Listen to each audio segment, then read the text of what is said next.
Il y a un an, jour pour jour, Olivier Véran, ministre de la Santé, publiait l'arrêté du 9 mars 2020 portant diverses mesures relatives à la lutte contre la propagation du virus Covid-19, dont les premières lignes de l'article 1 stipulent, afin de prévenir la propagation du virus Covid-19, tout rassemblement mettant en présence de manière simultanée plus de 1000 personnes est interdit sur le territoire national jusqu'au 15 avril 2020. 3 jours plus tard, le jeudi 12 mars, dans une allocution télévisée, Emmanuel Macron annonce la fermeture de tous les établissements scolaires à partir du lundi 16 mars 2020. Et le lendemain, le vendredi 13 mars, le groupe Trio et ses invités, qui devaient se produire sur la scène de l'Accor Hotel Arena pour fêter ses 25 ans de carrière à guichet fermé, basculent en concert diffusé en direct à la télévision, avec une salle complètement vide. Le concert sera reporté au 5 juin 2020, puis au 12 février 2021, puis, 3 petits points, quand ce concert pourra-t-il vraiment être donné en public?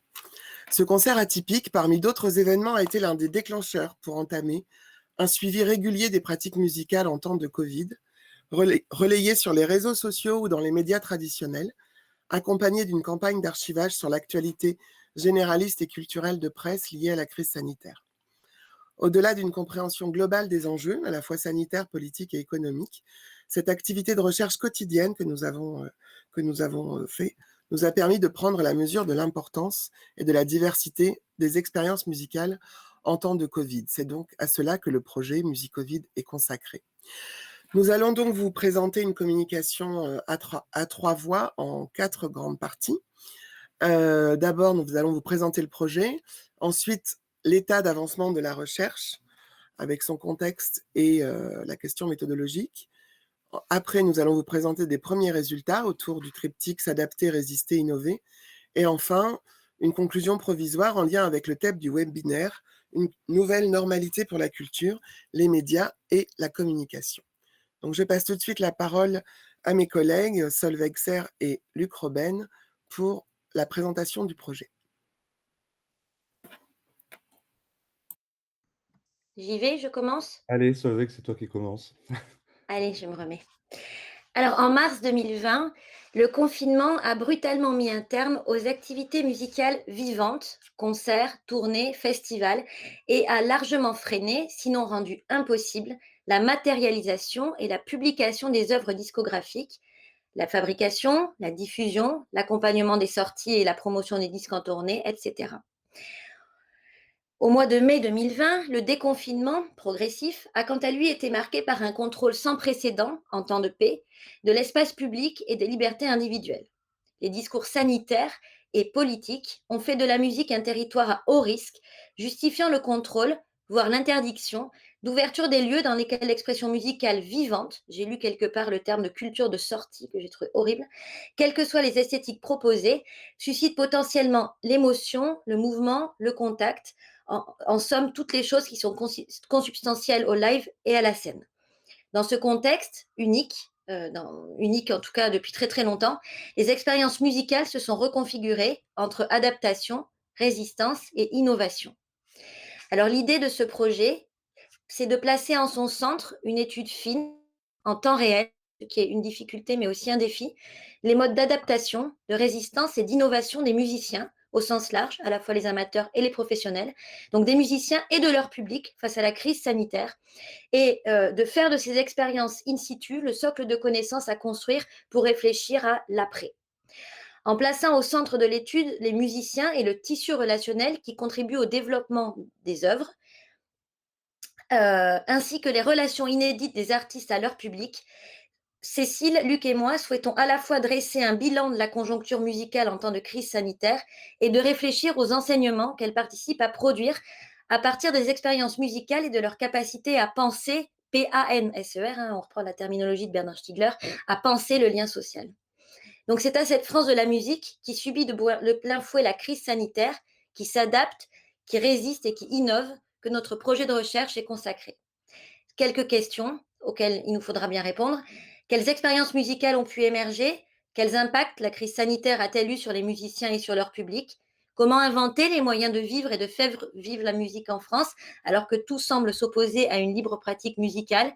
Quels savoirs pratiques, professionnels et artistiques, et évidemment scientifiques, pouvons-nous dégager de cette recherche alors que se pose depuis un an la question des lendemains qui chantent? Luc, je te laisse la parole. Oui, merci. Alors, quelques précisions sur le terrain d'études. Notre terrain d'études, c'est la France, mais la France vraiment au sens large du terme, et pas seulement réduite à l'Hexagone. Donc, on envisage évidemment d'autres territoires, les DOM-TOM, la Réunion, la Guyane, parce que ces expériences musicales sont différentes en fonction de l'évolution de la situation sanitaire, des cultures locales, etc., etc. Donc, idéalement, on prend en compte l'Hexagone, mais une France dans sa globalité, dans sa totalité. Et puis, autre raison de prendre en compte cette France dans sa globalité, dans son entièreté, c'est une conception particulière de l'État. Et je précise pourquoi la France et pas la France et l'Espagne. On est sur un État bien particulier qui a un rapport au pouvoir bien spécifique. C'est une France plutôt centralisatrice, jacobine. On est donc dans un modèle bien particulier de rapport au pouvoir. C'est ce qui nous intéressait. Alors, pourquoi étudier la musique spécifiquement et pas le théâtre, pas le cinéma Eh bien, nous sommes partis du fait qu'il y a une dimension anthropologique et sociale forte. On part de la musique comme fait social total qui traverse tous les compartiments de la vie. Toutes les études sur l'histoire des mœurs, études anthropologiques, montrent que les peuples ne peuvent pas vivre sans musique et que la musique participe donc d'un rapport physique, émotionnel, sensible, très fort à la vie. Et c'est ce pouvoir de la musique qui est en outre décuplé dans des dimensions exceptionnelles, guerre, famine, épidémie. Alors, on a pris quelques exemples dans l'histoire, notamment sur la peste, par exemple. On retrouve des écrits qui montrent de quelle manière, dans ces états de crise aiguë, la musique joue un rôle particulier, soit quel est vraiment le lieu où s'exprime ce besoin vital, ce besoin d'exister, soit qu'elle est au contraire contrainte évidemment par un certain nombre de règles très fortes. Hein. Et donc, en quelque sorte, on voit que les choses ne sont pas si nouvelles que cela. C'est ce qui nous a intéressés. Donc, je ne sais pas si on avait une autre diapo là-dessus. Euh, nos objectifs en termes de projet, c'est une double finalité. Analyser les expériences musicales en situation de crise sanitaire, les règles, les dispositifs politiques et sociaux de contrôle et de régulation donc, du capital humain qui vont à l'encontre justement de l'expression artistique au sens du spectacle vivant et qui obligent à reconfigurer aussi la création, notamment par ce fameux distanciel, hein, par le média Internet, ce que nous vivons actuellement. Et deuxième objectif, c'est mesurer l'inventivité musicale qui se traduit dans les mécanismes de contournement, de détournement de ces dispositifs. Donc, étudier les dispositifs artistiques destinés à réenchanter en quelque sorte, réenchanter un monde qui est devenu incertain. Et de manière plus large, étudier les moyens donc de survivre à la crise sanitaire au moyen de, ou par, ou dans la musique. Alors, on est sur 3 grands chantiers de recherche. Je continue sur le VEC ou tu veux reprendre la main? Je prends la main, puis tu la prendras pour les impacts. Ouais. Voilà, donc on a structuré notre recherche, on y reviendra dans le cadre d'un projet de financement à l'ANR qui a passé le premier tour. On était très contents là début mars. C'est pour ça que c'est un peu, tout est bien classé, mais ça permet aussi de structurer sa pensée en fait. Donc le premier chantier est consacré aux représentations, perceptions et comportements relatifs à l'épidémie. Là, les questions étaient, par exemple, comment les musiciens ont-ils réagi à cette pandémie et au confinement qu'elle a occasionné? De quelle manière se sont-ils comportés du point de vue de la création, de la diffusion, de la circulation des œuvres en régime numérique? Quel sens ont-ils pu donner à leurs activités ou à leur métier durant cette période? Et quels liens ont-ils tissé avec leur public? Et en retour, comment les publics ont-ils réagi? Un deuxième chantier concerne le rôle des acteurs privés Quelle réponse ou quelle non-réponse ces acteurs ont-ils offert au secteur musical, alors même que, on l'a dit tout à l'heure, la musique qui rassemble et qui crée potentiellement les conditions d'un risque sanitaire a pu représenter une pratique dérangeante dans l'espace public et être de fait stigmatisée. Comment les musiciens ont-ils été accompagnés, soutenus? Quelles aides leur ont été proposées? Quelles solutions sont envisagées à court et à moyen terme pour soutenir l'économie du secteur? Et enfin, comment les acteurs de la vie musicale ont-ils réagi pour maintenir, coûte que coûte, une vie musicale? Notre troisième axe de recherche est consacré à la réflexion sur la place de la musique dans la société en temps de pandémie. D'un côté, la musique est considérée comme un domaine périphérique par rapport aux urgences sanitaires et économiques provoquées par une telle crise. Si les librairies, même tardivement, ont obtenu le label de commerce essentiel, l'activité musicale n'a pas du tout fait l'objet de telles considérations. On a un petit exemple très concret, une musicienne, Marion, de La Rue qui t'emmerde, un petit groupe de punk, refoulée par la PAF, la police aux frontières, alors qu'elle s'envole pour la Guyane et qu'elle avait un contrat de travail valide. Le douanier lui disant que la musique n'est pas une activité essentielle, et alors même qu'en Guyane, il y a une activité musicale encore possible. Donc c'est un bon exemple qui montre bien la considération dans laquelle est prise la musique. Il nous semble même que la musique est le parent pauvre de la culture, derrière le théâtre, le cinéma et les musées. Vous vous amuserez à écouter les discours des médias. On cite toujours le théâtre, les cinémas, les musées, beaucoup, beaucoup plus rarement les salles de spectacle. Ça, c'est pour le premier côté. De l'autre côté, on voit bien que la musique est apparue très rapidement comme une activité centrale pour préserver, voire réactiver un lien social fortement ébranlé.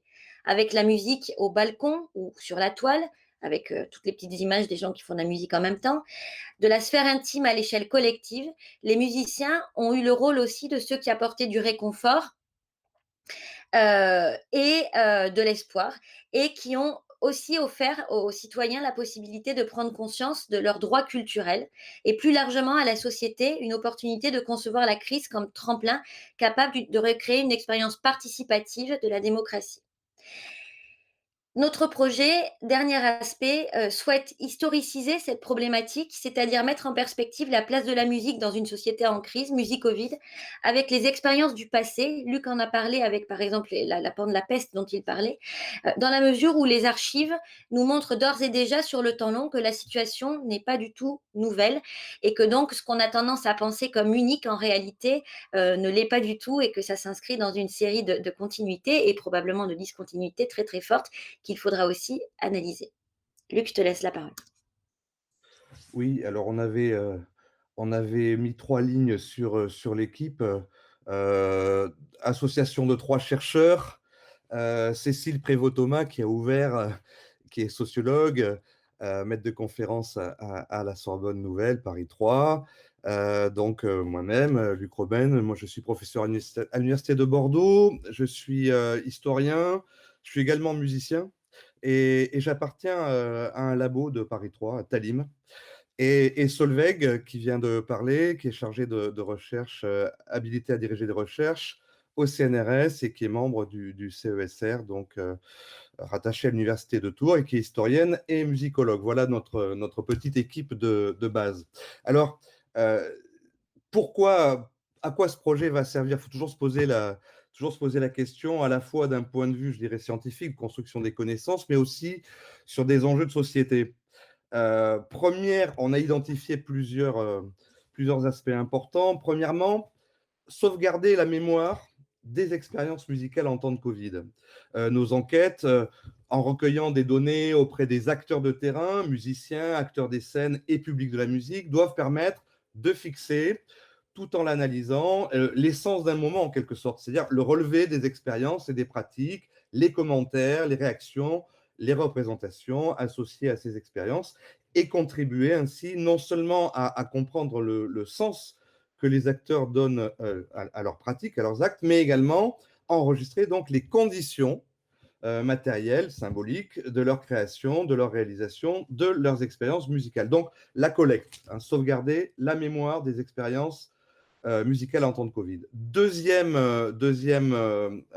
intérêt du projet, donc je le disais, faire émerger le sens des pratiques, créer également une forme d'intelligence collective. L'organisation de notre projet doit permettre de recueillir du matériau, donc ces expériences musicales, et d'accéder au sens que les musiciens et le public donnent à leurs expériences. Ces expériences en temps de Covid forment en quelque sorte une trame très riche, susceptible de constituer un réservoir, en quelque sorte, un réservoir de possibles, un réservoir de réflexion formelle ou informelle, de la réflexion en acte, des réflexions sensibles, et donc constitué face aux problèmes soulevés par la pandémie. Et donc, on se propose d'organiser à partir de ce matériau une réflexion croisée, hein, à partir de ce vécu des acteurs.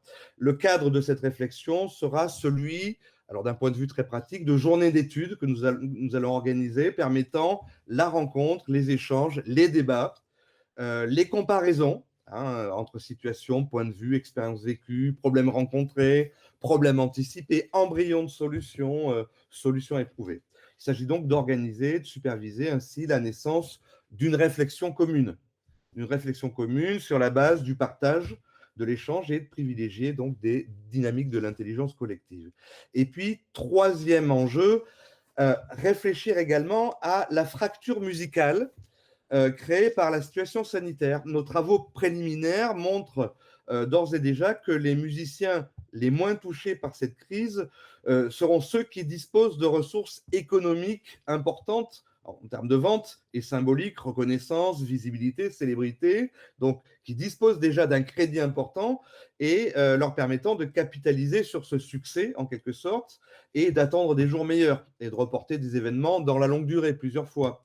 Ce qui n'est pas le cas de tout le monde. Ces musiciens inscrits dans des réseaux de production et de distribution pouvant supporter un plus grand temps de pause et des reports de dates modulables sont susceptibles d'envahir l'écosystème des artistes indépendants et des plus modestes. Par exemple, un artiste dominant en quelque sorte qui remplacerait une date au Zénith par 20 dates cumulées dans une SMAC, on voit tout de suite le problème, hein, créant dès lors les conditions d'une fracture musicale, une forme d'inégalité. Donc Musicovid propose de penser et d'organiser l'analyse et la modélisation de ces problématiques à partir des enquêtes de terrain réalisées et de construire l'embryon d'un observatoire des expériences musicales en temps de Covid, destiné donc à appréhender la construction de ces inégalités culturelles propres aux effets de la pandémie.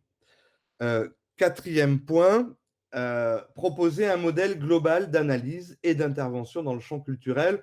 Le travail que nous proposons dans le cadre de Musicovid est transférable potentiellement à différents domaines de la culture, hein, théâtre, cinéma, sport, etc., pourrait servir dans ces différentes phases, organisation, recueil de données, analyse et travail sur le sens, observatoire, pourrait servir donc de modèle de réflexion et d'action à ces autres secteurs. Donc, on envisage en quelque sorte une transférabilité possible, hein, de ce projet dans d'autres compartiments de la vie culturelle et sociale. Et puis, cinquième point, répondre, et c'est sans doute aussi un point très important, à un besoin qui a été exprimé dès le début de la crise sanitaire par le tissu musical professionnel, donc musiciens, techniciens, salles et lieux de concert, structures intermédiaires, agents, tourneurs, bookers, collectifs, orgas, etc. Donc un besoin exprimé et qui a vu, donc par ce monde de la musique, qui a vu le champ normal de ses activités se restreindre, voire disparaître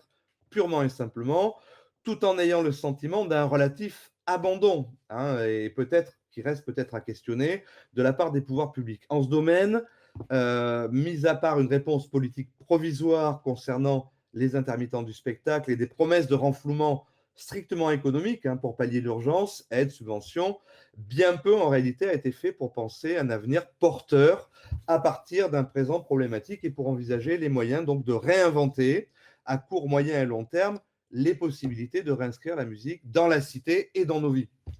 Donc ce besoin est également fortement exprimé par les publics de la musique, frustrés de ne pouvoir accéder à des spectacles vivants, concrets, hein, et qui, au-delà de l'aspect festif et des formes de sociabilité, donc dimension essentielle de la vie sociale, engagent les sensibilités et la force de la culture et des expériences musicales dans une lecture ontologique forte. Donc, en quelque sorte, pour résumer tout ça, comment se construire sans musique, hein? Comment se construire sans musique? Si la virtualité et les possibilités des nouvelles technologies ont servi d'alternative au spectacle vivant, à la rencontre, à la perte du livre et des sorties d'albums, enrichissant par des performances imaginatives autant que de réaliser la palette des possibles. Musicovid donc souhaite tenir compte de l'importance du fait musical au cœur du quotidien comme facteur d'émotion, de lien social, de cohésion et de sens. Et cette problématique qui s'exprime de manière diffuse tantôt positivement, hein, par la réinvention, la ruse, le contournement, la débrouille, tantôt de manière plus rugueuse et rétive, on l'a vu, hein, dans l'illégalisme, hein, la contestation de l'ordre imposé et des restrictions. Eh bien, tout cela constitue une clé fondamentale pour appréhender la crise actuelle et construire de nouveaux modes d'action, hein, soulignant de surcroît la nécessité d'anticiper les possibilités, en quelque sorte, de remusicaliser nos vies, autrement dit, réentrer dans ce monde de la musique autrement que par écran interposé. Donc, refuser de nouvelles normalités qui s'imposent. Solveig, Si, brièvement, parce que sinon, le ah, temps passe. on est hors. Alors, très brièvement, l'état d'avancement de notre recherche aujourd'hui. Alors déjà, comme je l'ai dit tout à l'heure, on a rédigé, ça s'est formalisé notre réflexion autour de la rédaction d'un projet dans le cadre d'un appel spécial de l'ANR consacré au Covid, un projet qu'on n'a pas du tout eu. Puis d'un second, projet donc en coopération PRC et là on a passé le premier tour. Parallèlement, on a élaboré une ligne graphique avec notre partenaire Podpunkt, avec qui on travaille depuis très longtemps, et qui nous a produit un logo et des facilités de publication sur les réseaux sociaux pour que le projet soit bien identifiable et visible. Ce qui était important, vu que, comme a dit Cécile tout à l'heure, il s'agissait d'une recherche en collaboration avec on ne sait pas qui en fonction des réseaux, etc. Donc, c'était important qu'on soit bien identifié et bien identifiable. Et actuellement, on réfléchit aussi autour de l'élaboration d'un site internet qui sera adapté aux particularités du projet. Troisième chose qu'on a faite depuis novembre, c'est consolider nos partenariats. Alors, à la fois dans deux directions. La première consolidation, c'est un partenariat scientifique avec une équipe canadienne du Centre de recherche interuniversitaire sur la littérature et la culture québécoise. Et d'ailleurs, demain, on parle à leur journée d'études qui s'appelle Réagir, créer et persévérer les initiatives culturelles québécoises au temps de la COVID-19. Et parallèlement, on est aussi en lien avec leurs ingénieurs pour la construction d'une base de données, enfin, ou raccorder notre base de données à leur grosse base de données qu'ils mènent depuis mars sur la culture et le Covid. Donc, pas que la musique, la culture au sens général. Et deuxième partenariat, deuxième consolidation de partenariat, c'est avec des partenaires institutionnels avec lesquels on a l'habitude de travailler, institutionnels ou artistiques, notamment la DRAC Île-de-France, la Direction régionale des affaires culturelles, et aussi avec le milieu musical professionnel, à la fois le Centre de musique baroque de Versailles, qui abrite mon équipe, les rencontres transmusicales de Rennes, avec lesquelles on a eu l'occasion de travailler il y a quelques années, les nouvelles éditions indépendantes, qui sont la structure autour de Nova et des Inrocks, qui ont notamment organisé le seul festival de l'été en France, le Festival des festivals, des SMAC, qu'on fréquente régulièrement, la ville d'Angers, vu que l'adjoint à la culture est aussi chercheur au CNRS et contribue au projet, et la ville d'Issy-les-Moulineaux. Et parallèlement, des partenariats avec un certain nombre d'artistes avec lesquels nous sommes en lien de longue date pour nos recherches en cours, qui nous facilitera une porte d'accès, une porte d'entrée, on va dire, facilitée, vu que c'était en temps réel, il fallait utiliser nos réseaux parce que le temps de créer un réseau, il aurait été trop tard. Cécile, your turn. Oui, merci beaucoup. Alors moi, je vais vous présenter quelques dimensions méthodologiques de cette recherche. Donc les pratiques musicales ou associées au secteur musical diffèrent bien sûr selon les profils, hein, que l'on soit amateur ou professionnel. Évidemment, elles diffèrent aussi selon la provenance des acteurs, que l'on soit issu du domaine de la création, de la diffusion ou de la réception, mais aussi selon le positionnement des institutions et des réseaux. Hein, est-ce qu'on met en place un accompagnement, un soutien ou d'autres choses de ce type. Au-delà des pratiques, le sens donné aux pratiques, à partir des expériences que nous allons pouvoir observer, dépend de nombreux critères, comme l'indépendance artistique, la créativité, l'engagement artistique ou citoyen, l'adaptabilité, la capacité et ou l'envie d'improviser, la volonté de poursuivre coûte que coûte son activité, ou au contraire le refus de s'exposer dans un cadre non conforme aux usages habituels. Donc, est-ce que les artistes, par exemple, vont employer des stratégies d'exposition ou d'évitement par rapport par rapport aux réseaux sociaux en particulier. L'intérêt de notre recherche est donc de pouvoir, à partir d'un secteur artistique pluriel, enregistrement, scène, diffusion sur différents supports, disques, radio, télé et streaming, et de la pratique culturelle souvent encore considérée comme la plus aimée des Français, d'observer une large diversité d'expériences proposant des pratiques musicales soit transformées, soit ajustées, soit émergentes, soit renouvelées, etc. Mais avant de nous concentrer sur ces expériences vécues et le sens qui va émerger de ces expériences auprès des différents acteurs, qu'ils soient, comme on l'a déjà dit, publics ou artistes, professionnels ou amateurs, il a été très important pour nous de commencer à constituer un corpus selon plusieurs critères. Donc d'abord, nous avons engagé une veille régulière depuis tout un an, jour pour jour, sur les réseaux sociaux, à partir des sites d'information qui offrent une vitrine virtuelle pour prendre le pouls de la vie musicale, quels que soient ses espaces d'expression, donc soit en régime numérique ou en régime traditionnel, dans l'espace public, dans des lieux de concert, etc.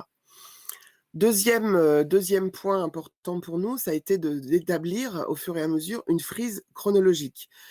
Une forme de veille qui nous a permis donc d'élaborer le corpus qui va constituer le cœur de notre investigation à partir de cette frise à plusieurs entrées qui permet de situer dans le temps, donc sur les 365 derniers jours, l'évolution de la crise sanitaire, mais aussi les correspondances éventuelles entre les annonces, et un travail sera fait sur le vocabulaire employé, et la mise en place de décisions gouvernementales en lien avec les réactions et propositions artistiques selon plusieurs catégories, l'écriture, la composition, les pratiques de concert professionnelles, les pratiques musicales amateurs, la réalisation de clips, les sorties d'albums, les expressions musicales dans l'espace public, mais aussi les mobilisations collectives.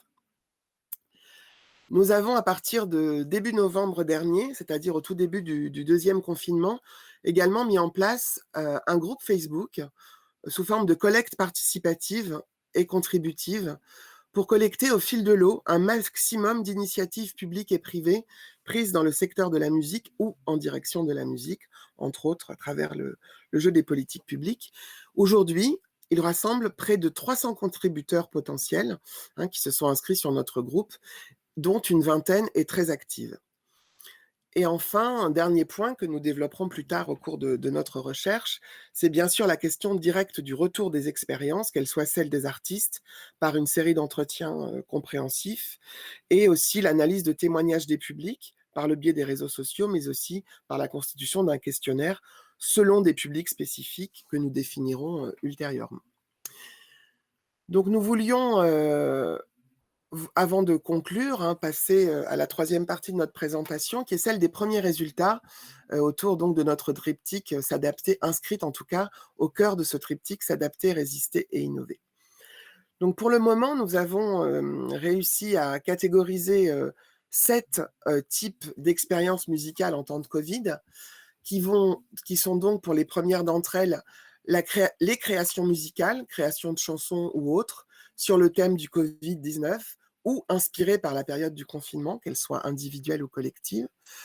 Deuxième catégorie, celle de la réalisation de clips, qu'ils soient individuels, collectifs, participatifs, professionnels ou en lien avec des amateurs, parfois avec des anonymes, ou donc on voit l'exemple du corps professionnel sur la diapo précédente du CHU de Rennes, qui a repris une chanson qui s'intitule « Pour les autres », un exemple parmi vraiment tant d'autres.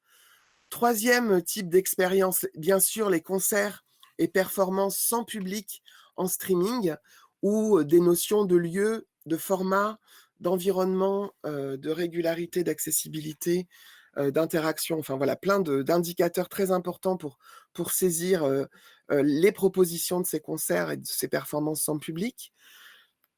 Quatrième type d'expérience, les performances dans des lieux inédits.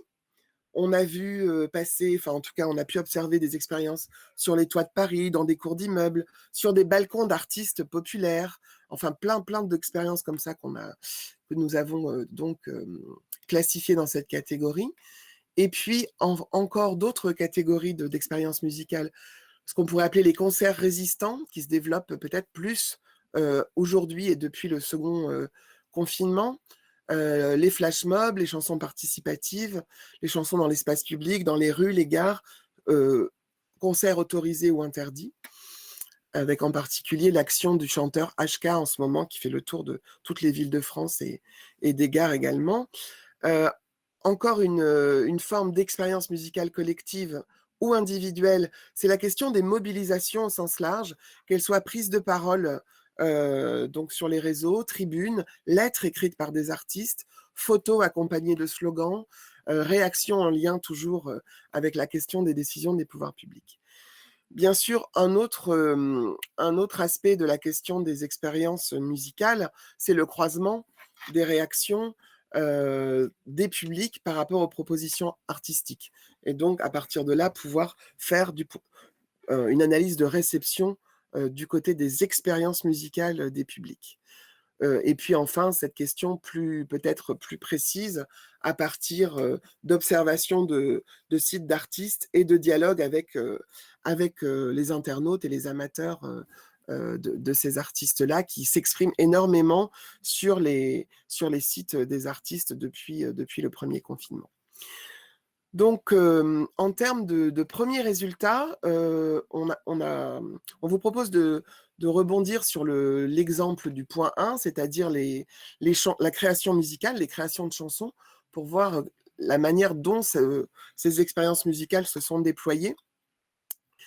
Et ce qui est intéressant, c'est qu'en fait, il y a, quelques jours avant le 1er confinement français, hein, soit, aux dates officielles du 17 mars au 11 mai 2020, on pouvait déjà mesurer la place occupée par les pratiques musicales d'autres régions du monde déjà confinées à partir de 2 faits d'actualité.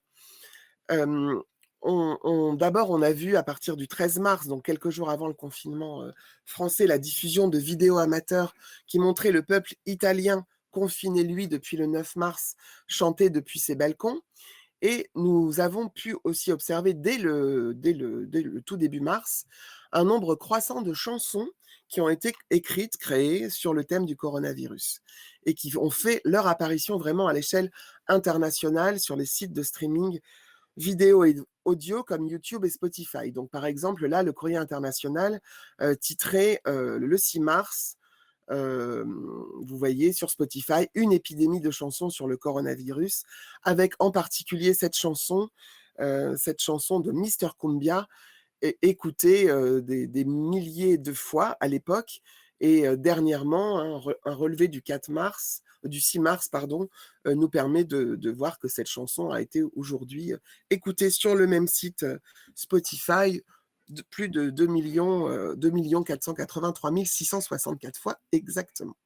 Voilà, donc sur cette création de chansons, particulièrement en France, ce qui est intéressant, c'est de voir que dans la tradition, de l'observation des chansons et de leur fonction sociale, qui est un de mes thèmes de recherche, privilégiés, suivant en particulier la tradition des chansons de circonstance, des chansons donc liées à l'actualité, cette pratique s'est vraiment aussi, développée, en France et elle a aussi généré des réactions contrastées, soit parfois des audiences spectaculaires ou des audiences très, très confidentielles et des réactions en chaîne de montages vidéo d'amateurs ou de professionnels et puis aussi a mis à disposition de la plupart des internautes, un large panel de reprises de chansons ou alors inversement de créations, originales.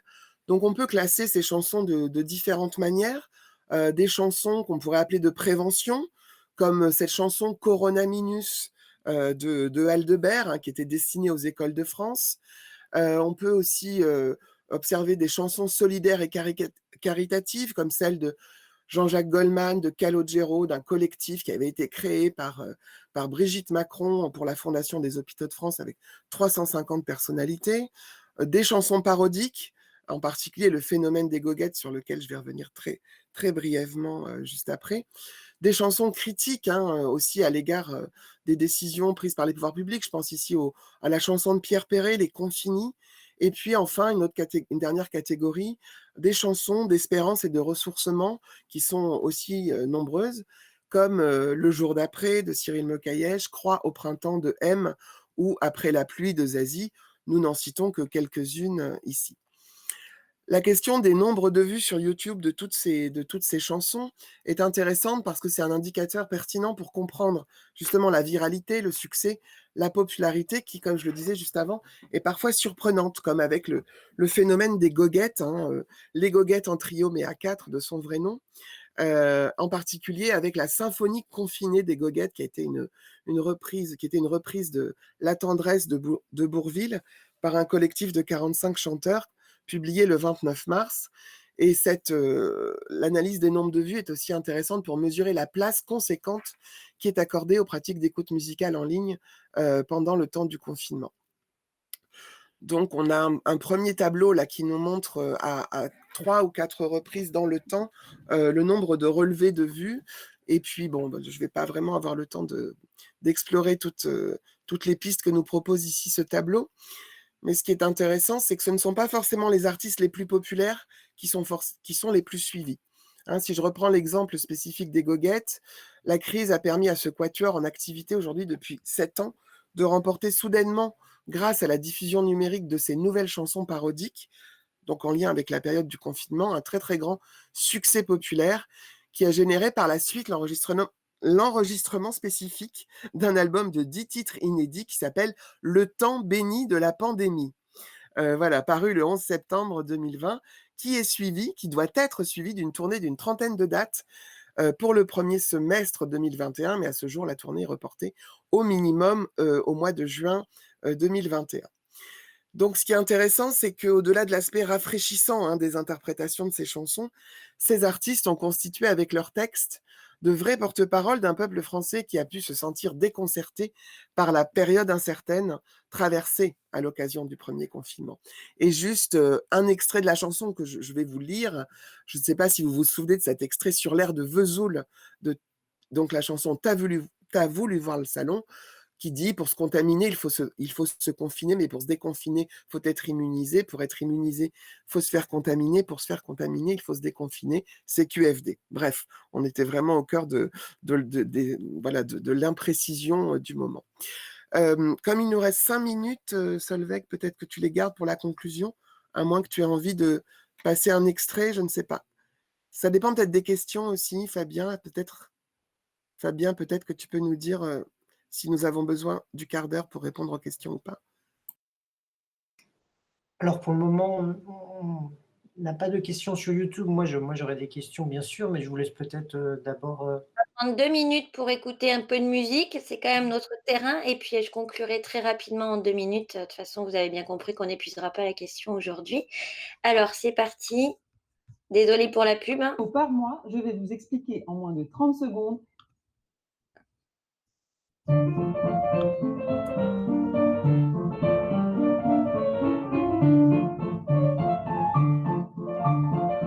a voulu voir le salon et on a vu le salon. On a voulu voir la chambre et on a vu la chambre.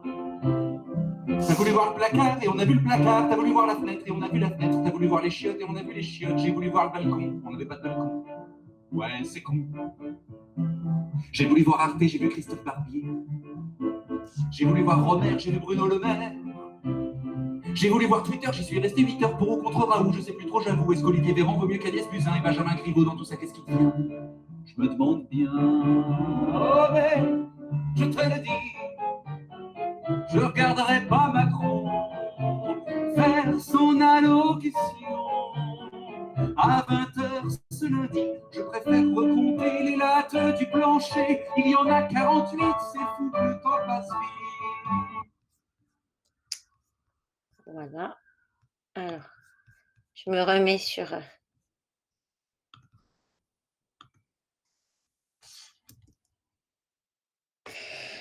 Voilà, alors en conclusion, très brièvement, en lien avec le thème du webinaire qui était pour nous, qui nous a fait réfléchir, une nouvelle normalité pour la culture, les médias et la communication. Alors, comment la crise a-t-elle affecté dans l'instant et probablement durablement les mondes de la musique, qu'il s'agisse de la fabrique de la musique et de sa consommation? Alors, vraiment, ce qu'on a en projet, vous l'avez compris, c'est de construire un outil assez fin pour analyser le phénomène dans l'instant et aussi faire un peu de prospective. Alors, on n'est pas devin, surtout quand on est historien, mais on peut supposer qu'en sortie de crise, une grande partie des acteurs va avoir le besoin de retrouver un contact physique et festif avec la musique, d'autant qu'on en aura été privé très longtemps. Et la question est sans réponse aujourd'hui. Comment la crise va affecter durablement tout un écosystème avec le fantasme qui traîne d'une musique qui pourrait faire uniquement en distanciel. Je pense qu'aucun de nous trois n'y croit, qu'on voit bien à la fois du côté des artistes que du côté des publics que le besoin de live est extrêmement fort et que c'est pas sûr que le numérique finisse par l'emporter dans ce domaine. En tout cas, si on reprend nos trois grands verbes, s'adapter, résister, innover, on voit de plus en plus d'actions de lutte en fait contre cette situation qui est imposée. La dernière en date, c'est celle de l'occupation. Alors, c'est pas que la musique, mais ça nous paraît quand même intéressant. L'occupation du Théâtre national de l'Odéon depuis le 4 mars pour à la fois la réouverture des lieux et obtenir des droits en fait. Tout un tas de gens ont pris la parole. Voilà, et donc on voit clairement une espèce de saturation chez les acteurs culturels et un appel à la lutte contre les restrictions qui appelle à rentrer massivement en résistance. Luc, je ne sais pas si tu veux dire un dernier mot pour conclure. Bah, non, j'ai pas beaucoup plus à dire, si ce n'est que c'est un projet qui démarre, hein, qui vient d'être structuré et que, comme tu le disais, on n'est pas devin. Mais enfin bon, la question, c'est effectivement de regarder comment mettre en perspective ce qui est devenu notre normalité là, dans ce moment de la période Covid, avec ce que potentiellement elle peut devenir ou redevenir en sortie de crise. Voilà, j'ai pas beaucoup plus d'éléments à amener au stade où où on en est aujourd'hui. Je ne sais pas, Cécile, si tu veux rajouter quelque chose. Ben non, pas particulièrement. Voilà, je peux juste vous remercier. Juste un point, quand je suis passé sur les terrains, je suis passé très rapidement, mais on n'a pas évoqué la question des genres musicaux. Le projet, il est ouvert, évidemment, il est ouvert à tout type de pratiques et de genres musicaux. Cécile a beaucoup parlé de chansons, on a un petit peu parlé de musique actuelle, il y a aussi toute la dimension musique savante, donc qui est aussi, qui fait partie de notre corpus, hein, je le reprécise. Et je tiens à préciser que parler à 3 en visio, c'est pas super facile. On l'aura fait au moins. Non, mais merci beaucoup, c'était très bien. Merci beaucoup pour cette présentation, je pense qu'il est très riche et ce projet très intéressant. J'espère qu'on pourra voir les premiers résultats rapidement, peut-être l'année prochaine ou quoi. On organise une journée d'études à Issy-les-Moulineaux au réacteur le 22 mai prochain, samedi 22 mai, et avec, on espère, un concert en lien avec la création confinée. D'accord, bah super. Bah vous nous enverrez le lien, qu'on puisse les rediffuser au travers des canaux de l'UFR, parce qu'effectivement, ça nous intéresse tout particulièrement. Et puis, merci aussi pour cette première catégorisation que vous avez faite. Effectivement, c'est très intéressant. Ça permet de mieux comprendre et d'articuler tout ce qu'on voit sur les réseaux sociaux, puisqu'effectivement, il y a beaucoup de chansons, beaucoup de créations qui tournent autour de ça. Il y en a beaucoup qui me sont venus en tête quand vous parliez. Je crois qu'il y avait Grand Corps Malade aussi, qui avait fait quelque chose pour les infirmiers, pour il y avait la compagnie créole aussi. Enfin, il y avait plein de choses comme ça, et c'est vraiment intéressant d'avoir cette catégorisation. Ça permet, je pense aussi de mieux comprendre ce qui se passe. Donc, merci beaucoup pour tout ça, et on vous souhaite en tout cas beaucoup de succès. On espère que le projet VANR va fonctionner. En tout cas, on croise les doigts. Moi, j'avais peut-être une question, parce que je vois que dans les chats, ah ben voilà, voilà, on a des questions dans le chat. Alors moi, j'avais une question si jamais aussi, mais on va commencer par le chat. Alors, Lisa nous dit: merci pour cette intervention très intéressante. Avez-vous pris en compte les applications / réseaux sociaux type TikTok dans cette chaîne musicale? Donc ça, c'est la première question. Bah, je vais vous les faire les unes après les autres. Donc peut-être si vous voulez répondre d'abord à celle-ci. Donc, si vous avez pris en compte la chaîne TikTok. Alors pour l'instant, on s'était concentré sur Facebook et un peu sur Instagram, un peu plus à la marge, hein, il faut dire. Voilà. Parce que c'est un travail que nous avons fait en plus de tout le reste qui est arrivé subitement, hein. Cette veille, elle s'est faite en plus du reste. Donc, c'était difficile de se consacrer à temps plein à cette veille depuis l'année dernière. Et puis, TikTok a vraiment explosé au cours en effet, du premier, vers la fin au milieu peut-être du premier confinement. Pour l'instant, non, mais c'est intéressant comme piste à étudier, bien évidemment. Oui, puis c'est l'intérêt justement de ce type de colloques et de webinaires, justement, d'avoir aussi, d'interagir avec, les participants et d'enrichir le projet, hein, voilà. Parfait, merci. Je ne sais pas si Solveig voulait dire quelque chose, non? Sinon, je passe à la deuxième question. Non, je voulais juste dire qu'effectivement, on n'y a pas pensé et puis, ceci étant, les expériences musicales, je ne sais pas si on a beaucoup de professionnels qui font des choses sur TikTok, ça va plutôt, selon moi, concerner les pratiques amateurs, mais, effectivement, j'ai noté, c'est intéressant. Alors, on a une deuxième question, du coup, de Lohan, qui demande si votre étude se base du coup sur les amateurs et les pros. Je la cite. Ben, en Oui. fait, oui, ça se base sur les expériences musicales en temps de Covid. Alors la seule chose qu'on a écarté, c'est tout l'aspect formation, enseignement, parce que c'était un autre sujet, que c'était trop gros et que c'était pas ce qu'on voulait faire. Mais effectivement, c'est les expériences musicales, amateurs et professionnelles. Donc, c'est pour ça que sur les réseaux sociaux, on peut aussi glaner beaucoup d'expériences amateurs. Tout le monde qui fait son petit machin ensemble avec ses petits carrés, bien sûr, elles sont dans le terrain.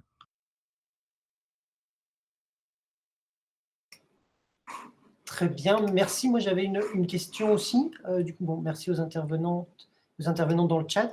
J'ai une question effectivement en lien avec les interventions qu'on a eues hier, puisque dans les institutions culturelles, là je parle plutôt de la culture institutionnalisée d'une certaine manière, hein, ces institutions, elles ont un peu pris en compte, elles sont en train de prendre en compte actuellement toutes les choses qui ont émergé durant la période du Covid, et on voit qu'il y a des choses qui sont là un peu pour rester, notamment dans le théâtre, dans les musées, etc., etc. Il y a toute une série de choses qui sont actuellement pensées pour se prolonger même après la fin un jour du Covid, hein, les expositions en ligne, notamment pour les musées, etc.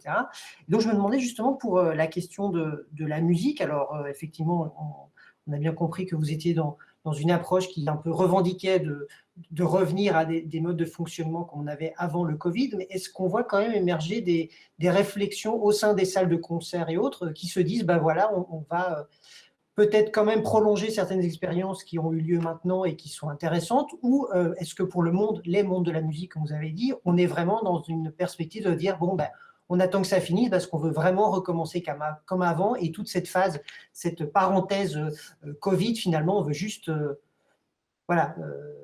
effacer ça et revenir comme avant, où il y a vraiment des réflexions qui sont en train d'émerger pour le monde d'après, si on peut dire.